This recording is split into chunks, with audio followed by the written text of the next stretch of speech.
மாணவர்கள் அனைவருக்கும் வணக்கம். நாம் 12ஆம் வகுப்பு பாடப்பகுதியில் செய்யுள் பகுதியில மனப்பாடம் அல்லாத பாடப்பகுதியை தொடர் காணொளிகளாக பார்த்து வருகின்றோம். அந்த வகையில் நாம் இன்று பார்க்க இருக்கின்ற பாடப்பகுதி இயல் 7 தேயிலை தோட்ட பாட்டு. அதனுடைய ஆசிரியர் முகமது ராவுத்தர்.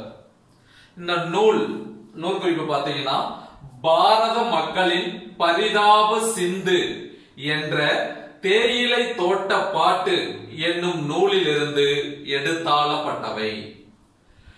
இந்த பாட்டு பெரும்பாலும் எதனால் இயற்றப்பட்டது அப்படின்னா, வாய்மொழி இலக்கியங்கள் என்று சொல்லப்படுகின்ற மக்கள் பணி செய்கின்ற இடத்தில் அல்லது மக்கள் கூடுகின்ற இடத்தில் அவர்களுடைய மனதில் தோன்றுகின்ற அந்த வார்த்தைகளை எல்லாம் போட்டு இயற்றப்படுகின்ற பாடல்தான் இந்த சிந்து, கும்மி போன்ற யாப்பு வடிவங்கள் என்று சொல்லப்படுகின்றன. அந்த வகையில் இயற்றப்பட்டதுதான் இந்த கும்மி, முகமது ராவுத்தரால் இயற்றப்பட்ட கும்மி என்கின்ற பாடல். சரிங்களா? இது பெரும்பாலும் என்னவென்றெல்லாம் அழைக்கப்படுகின்றன என்றால் வெகுசன இலக்கியம், முச்சந்தி இலக்கியம், குஜிலி நூல்கள், காலனா அரையனா பாட்டு புத்தகங்கள், தெரு பாடல்கள், பெரிய எழுத்து புத்தகங்கள் என்று அழைக்கப்படுகின்றன. சிந்து, கும்மி போன்ற யாப்பு வடிவங்களில் இந்த பாடல்கள் இயற்றப்படுகின்றன. பெரும்பாலும் இந்த பாடல்கள், இது போன்ற பாடல்கள் பார்த்தீர்கள் என்றால் 19ஆம் நூற்றாண்டினுடைய இறுதி, 20ஆம் நூற்றாண்டினுடைய முற்பகுதிகளில் தோன்றியதாக சொல்லப்படுகின்றன.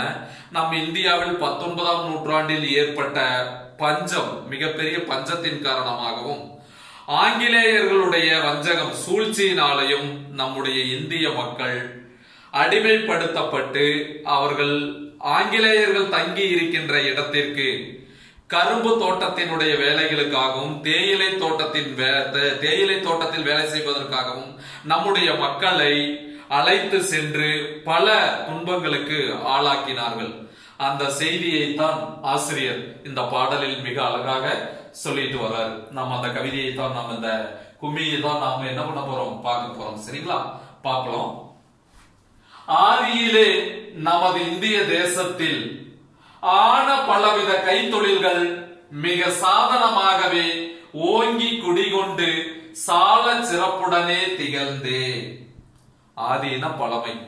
பழங்காலத்திலே நம்முடைய இந்திய தேசம் எப்படிப்பட்டதாக இருந்தது என்று பார்த்தோம் என்றால், அங்கு வாழுகின்ற மக்கள் அனைவரும் ஆதியிலே நமது இந்திய தேசத்திலே ஆன பலவித கைத்தொழில்கள், நிறைய கைத்தொழில்களை தன்னுடைய கைவசம் வைத்திருந்தார்கள். கூடை முடிதல், பாய் பின்னுதல், பானை செய்தல், சிற்பம் செய்தல், கப்பல் வணிகம் என நம்முடைய இந்திய மக்கள் அவர்களுக்கு ஏற்ப அந்த கைத்தொழில்களை கற்றுக்கொண்டு மிக சிறப்பான முறையில் அதன் மூலம் கிடைத்த வருவாயை கொண்டு தன்னுடைய வாழ்வை மிக சிறப்பாக வாழ்ந்து வந்த ஒரு இந்திய தேசம் சாதனமாகவே ஓங்கி குடிக்கொண்டு சால சிறப்புடனே திகழ்ந்து மிகச் சிறப்பாக வாழ்ந்து வந்தார்கள் நம்முடைய இந்திய மக்கள். நாகரீகத்திலும் ராஜரீகத்திலும் நாடெங்கும் எந்நாளும் கொண்டாடிட அருண்சேகரன் போல சிறந்து விளங்கிடும் செல்வம் மலிந்த திருநாடு. நாகரீகத்தில் சிறந்த விளங்கிய நாடு இந்தியா. ராஜரீகம், மிகச்சிறந்த அரசியல் ஆளுமைகள் சிறந்து மிக சிறப்பாக ஆட்சி செய்த நாடு இந்தியா. மிகச்சிறந்த மன்னர்கள் எல்லாம் இந்தியாவை ஆட்சி செய்திருக்கிறார்கள். அப்ப நாகரீகத்திலும் சிறந்து விளங்கி இருக்கின்றோம். அரசியல், அந்த ராஜாவாக இருந்து இந்த நாட்டை ஒரு அரசியல் களங்களில் மக்களுக்கு ஏற்றார் போல ஒரு மிகச்சிறந்த அரசாட்சியை நடத்திய அரசர்களும் நம் இந்திய தேசத்தில் இருந்திருக்கிறார்கள். நாடெங்கும் எந்நாளும் கொண்டிட அருண்சேகரம் போல மக்கள் எல்லாம் அந்த அரசர்களுக்கு கீழே மிக சிறப்பாக வாழ்ந்து வந்தார்கள். நாடெங்கும் எந்நாளும் கொண்டாடிட அப்படின்னா மகிழ்ச்சியாக வாழ்ந்து வந்தார்கள். அருண்சேகரம் போல சிறந்து விளங்கிடும் செல்வம் மலிந்த திருநாடு. செல்வம், ஏகப்பட்ட செல்வங்கள் இருந்ததுதான் நம்முடைய இந்திய திருநாடு. இத்தகைய சீரும் சிறப்பும் கொண்ட நமது இந்திய தேசத்தில், இத்தகைய சீரும் சிறப்பும் கொண்ட நம் இந்திய தேசத்தில் அந்நியர்கள் நடுமத்தியில் வந்து குடிபுகுந்து வருமானம் கொடுத்து ரட்சித்து வரும். இவ்வளவு சீரும் சிறப்புமாக இருந்த, மிக மகிழ்ச்சியாக வாழ்ந்து கொண்டிருந்த இந்தியாவுல சீரும் சிறப்பும் கொண்ட இந்திய தேசத்தில் அந்நியர்கள், ஆங்கிலேயர்கள் நடுமத்தியில் இடையில் வந்து குடிபுகுந்து வருமானம் கொடுத்து ரட்சித்து வரும். மக்கள் எல்லாமே கைத்தொழில்கள் செய்து அவரவர் வாழ்க்கைக்குரிய தொழில்களை செய்து அதன் மூலம் வருமானம் ஈட்டி தன்னுடைய வாழ்வை, தன்னுடைய குடும்பை மிகச் சிறப்பாக வாழ்ந்து வந்தார்கள் இந்தியர்கள். இதையெல்லாம் என்ன பண்றான், நடுமத்தியில் வந்து குடிபுகுந்து வருமானம் கொடுத்து ரட்சித்து வரும் இந்த ஆங்கிலேயர் இதையெல்லாம் பார்க்கிறான். அப்ப என்ன பண்றான், கைத்தொழில் யாவையும் கொஞ்சம் கொஞ்சமாக காத்திருந்து சமயம் பார்த்து உள்ள அத்தனையும் கொள்ளையிட்டு கொண்டு நம்மை அற்ப பிராணி போல் செய்ததினால். அப்ப இடையில் அந்நியர்கள் இந்தியாவுக்குள்ள உள்ள வர்றாங்க.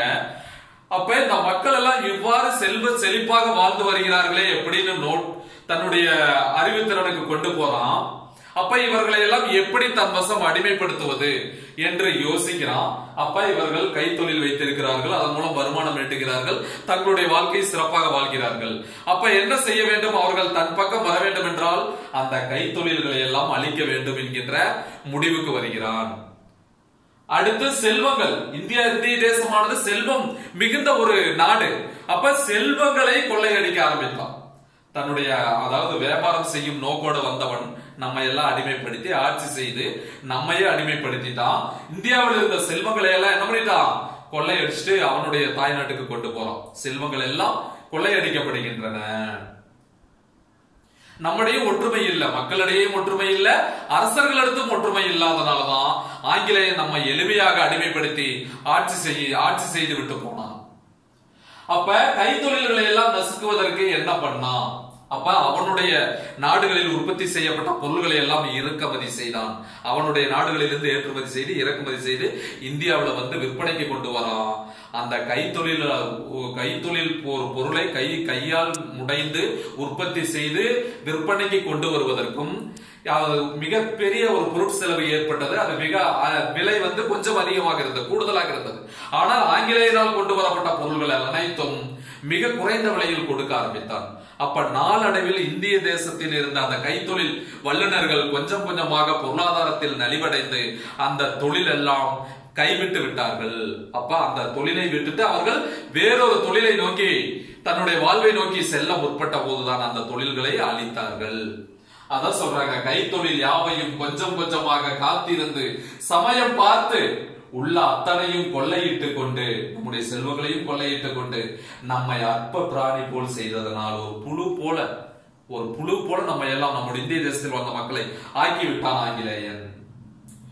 உண்டு பிறந்து வளர்ந்த இடந்தனில் உற்ற பலவித வேலை செய்து நாம் பெண்டு பிள்ளையுடன் கஷ்டப்பட்டு தினம் பேயினும் நாயினும் கீழாகினம்.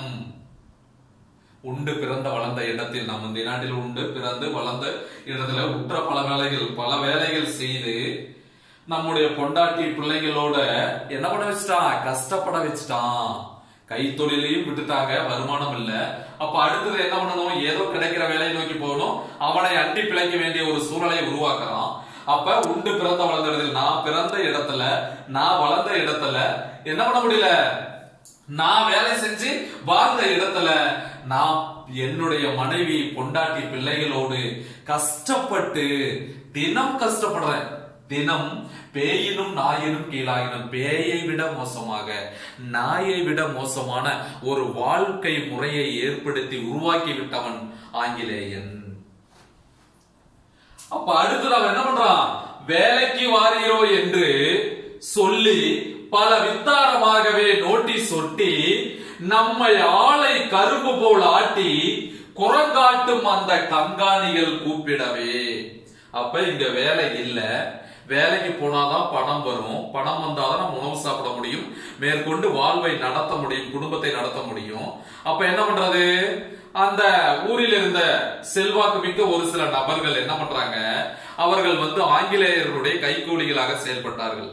அப்ப இவங்க என்ன பண்றாங்க, விதவிதமான நோட்டீஸ்கள் ஒட்டுகிறார்கள், விளம்பர பலகைகள் ஒட்டுகிறார்கள், மக்களை தன் பக்கம் கவர்கிறார்கள். என்ன சொல்லி இருக்கிறாங்க, வேலைக்கு வாரீரோ என்று சொல்லி பல வித்தாரமாகவே நோட்டீஸ் ஒட்டி, விளம்பர பலகைகள் ஒட்டி நம்மை ஆளை கரும்பு போல் ஆட்டி வேலைக்கு வந்துட்டாங்கன்னா அவங்களை என்ன பண்றது, ஆலையில் அந்த கரும்பு மிஷின்ல சிக்கின கரும்புல எப்படி சாறு மட்டும் எடுத்துட்டு சக்கையா வெளியில போடுறாங்க, அது போல உழைப்பை எல்லாத்தையும் உறிஞ்சிட்டு சொற்ப வருமானம் குறைந்த கூலி கொடுப்பது.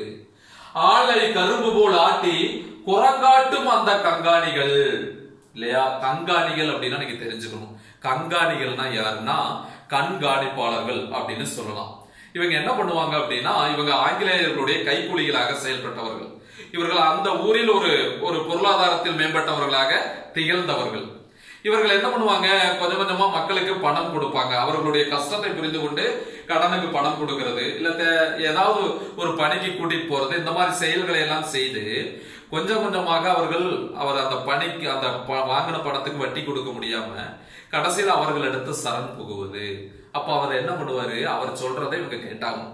அப்ப அவர் என்ன பண்ணுவாரு, ஆங்கிலேயர்களுடைய கைக்கூலி இல்லையாம, அப்ப அவ என்ன பண்ணுவான், அந்த கண்காணிகள் இவர்களை எல்லாம் அழைத்து கொண்டு போய் ஆங்கிலேயர்களுடைய தேயிலை தோட்டத்துக்கு கரும்பு தோட்டத்துக்கு வேலைக்கு வச்சுட்டு வந்துருவாங்க.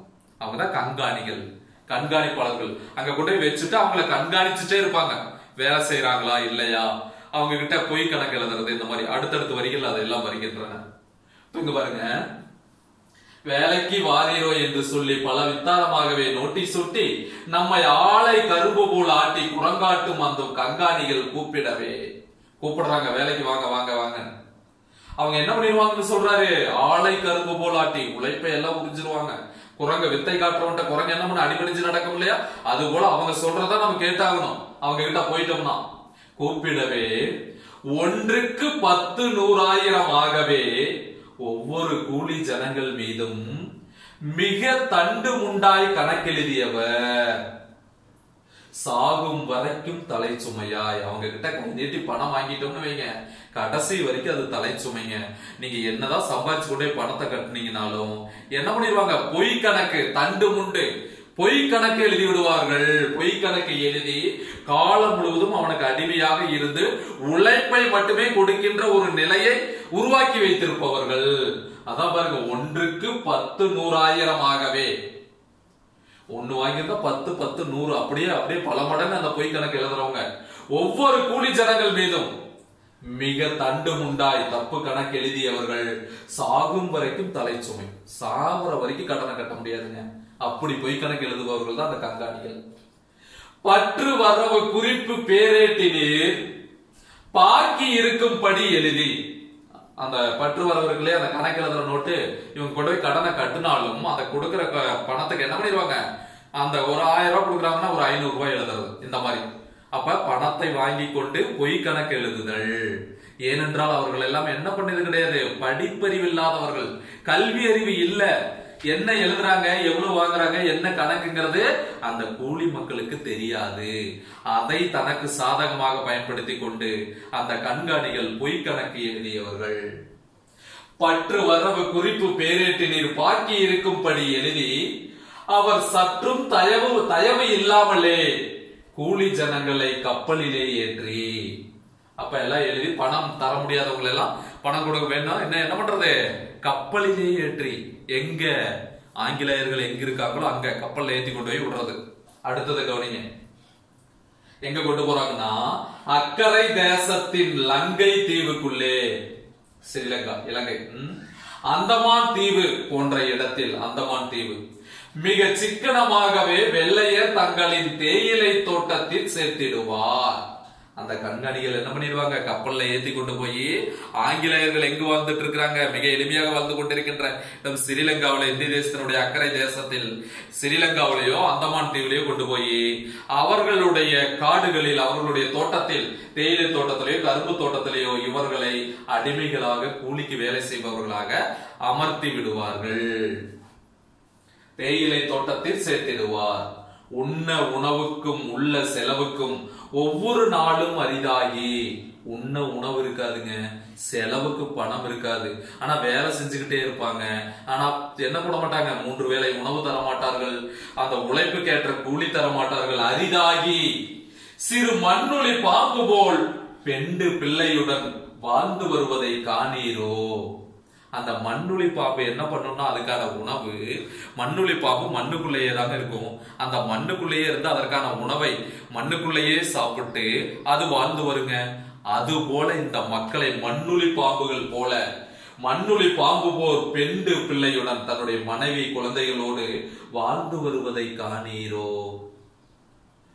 ஆதலாலே இனி இந்த சகோதர அன்புள்ள சோதரி காலினி மேல், காலினா துர்க்கைங்க, இந்த போததைய இல்லா கங்காணிகள் செப்பும் பொய்யுரை கண்டு மயங்காதீர். என்ன சொல்றாரு இந்த காளியின் மேல் சொல்றேன், அன்புள்ள சகோதரிகளே சகோதரர்களே, என்ன சொல்றாரு? இந்த கங்காணிகள் சொல்லும் மாய வார்த்தைகள், பொய்யான வார்த்தைகளை கேட்டு நம்பிடாதீங்க, பொய்யுரை கண்டு மயங்காதீர். இல்லையா? அவங்க அப்படிதான் சொல்லுவாங்க, வேலை கம்மி, கூலி அதிகம், அதனால இந்த மாதிரி ஒரு மயங்குகின்ற சொற்களை எல்லாம் சொல்லுவாங்க.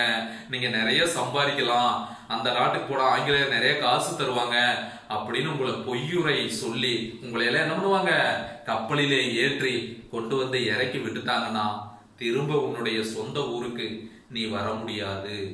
3 வேளை உணவும் கிடையாது, உழைப்புக்கேற்ற கூலியும் கிடையாது.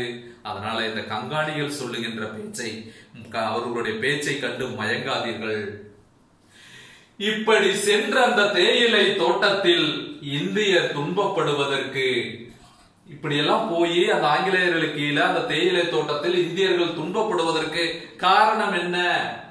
மனதொப்பிய கல்வி ஒழுக்கம், நாகரீகம் ஒன்றேனும் இல்லா குறை. எனவே கல்வி அறிவு கிடையாது, நாகரீகம் கிடையாது, உங்களிடத்து ஒற்றுமை கிடையாது. இதனாலதான் நீ ஆங்கிலேயனுக்கு அடிமைப்பட்டு அவனுக்கு கீழே, கங்காணிகளுக்கு கீழே அந்த தோட்டத்தில் மிக மிக மிக கஷ்டப்பட்டு கொண்டிருக்கிறீர்கள். இப்படி சென்ற அந்த தேயிலை தோட்டத்தில் இந்தியர் துன்பப்படுவதற்கு மனதொப்பிய கல்வி ஒழுக்கம், கல்வி அறிவில்லை, நாகரிகம் இல்லை, ஒன்றேனும் இல்லா குறை. எனவே ஒற்றுமை இல்லாததனால இந்த நிலை ஏற்பட்டது. இன்றேனும் கண்டுங்கால், இனிமேலாவது தெரிந்து கொள்ளுங்கள், பிள்ளைகளுக்கெல்லாம் குழந்தைகளுக்கெல்லாம் ஏற்றமுள்ள கல்வியை புகட்டி நல்ல கல்வி அறிவை கொடுங்கள். நீங்கள் ஒன்றும் குறையில்லா ஒற்றுமையாகவே, நீங்க ஒருத்தருக்கு ஒருத்தருக்கு சாதி பேசிட்டு, சாதி பெருமைகள் பேசிட்டு, நான் தன்னுடைய மத பெருமைகளை பேசிட்டு, இன ரீதியான தற்பெருமைகளை பேசிட்டு அவரவர் பிரிந்திருக்காமல் இன்றேனும் கண்டுங்கள், பிள்ளைகளுக்கெல்லாம் ஏற்றமுள்ள கல்வியை புகட்டி நீங்கள் ஒன்றும் குறையில்லா ஒற்றுமையாகவே ஊரில் கட்டுப்பாடு செய்குவீரே. ஒற்றுமையாக, எந்த ஏற்றத்தாழ்வுகளும் இல்லாமல் ஒற்றுமையாக ஒரு கட்டுப்பாட்டோட நீங்க எல்லாம் ஒற்றுமையா வாழ்ந்து வந்தால் இந்த பிரச்சனை எல்லாம் வராது. கல்வி அறிவை கொடுங்கள், உங்களுடைய பிள்ளைகளுக்கு ஏற்ற மிகு நல்ல கல்வி அறிவை கொடுங்க. படிக்கட்டும், எல்லாருமே படித்தால் தான் உரிமைகளை கேட்டு பெற முடியும், படித்தால் மட்டும்தான் இந்த நிலை மாறும் என்று ஆசிரியர் முகமது ராவுத்தர் இந்த தேயிலை தோட்ட பாட்டில இந்தியர்கள் பட்ட கஷ்டங்களை, அந்நியர்கள், ஆங்கிலேயர்கள் உள்ள வந்து நம்ம எல்லாம் எப்படி அடிமைப்படுத்தினார்கள் என்ற ஒரு கவிதையை இந்த கும்மி என்கின்ற இந்த பாடலில் மிக அழகாக கூறியிருக்கிறார். சரிங்களா? இந்த பகுதியிலிருந்து வினாக்கள் இடம்பெறுங்க. கட்டாயம் நான் சொன்ன அந்த விளக்க உரையை கேட்டுட்டு நீங்க ஒரு முறை புத்தகத்தை எடுத்து அந்த கவிதைகளை, அந்த வரிகளை வாசித்தீர்கள் என்றால், இந்த கும்மிப்பாட்டினுடைய வரிகளை வாசித்தீர்கள் என்றால் உங்களுக்கே புரியும். சரிங்களா? இதை ஒட்டிதான் அந்த திரைப்படம் இயக்குனர் பாலா இயற்றிய பரதேசி என்கின்ற படம் அதர்வா நடித்திருப்பார். அந்த திரைப்படம் பார்த்தீர்கள் என்றால் இந்த தேயிலை தோட்டத்தில் பட்ட நம் இந்திய மக்கள் பட்ட கஷ்டங்களை நாம் கண் முன் கொண்டு வந்து அந்த படத்தில் இயக்குனர் பாலா அவர்கள் நிறுத்துவார்கள். சரிங்களா? அந்த இதுல சொல்லப்படுகின்ற விஷயங்கள் அத்தனையும் அந்த திரைப்படத்தில் இருக்கும். சரிங்களா? முடிந்தால் அந்த திரைப்படத்தை கூட நீங்கள் ஒரு முறை பார்க்கலாம். சரிங்களா? தேர்வுல இந்த வினா கேட்டா நீங்க விடை அளித்து விடுங்கள். சரிங்களா? ரொம்ப நன்றிங்க.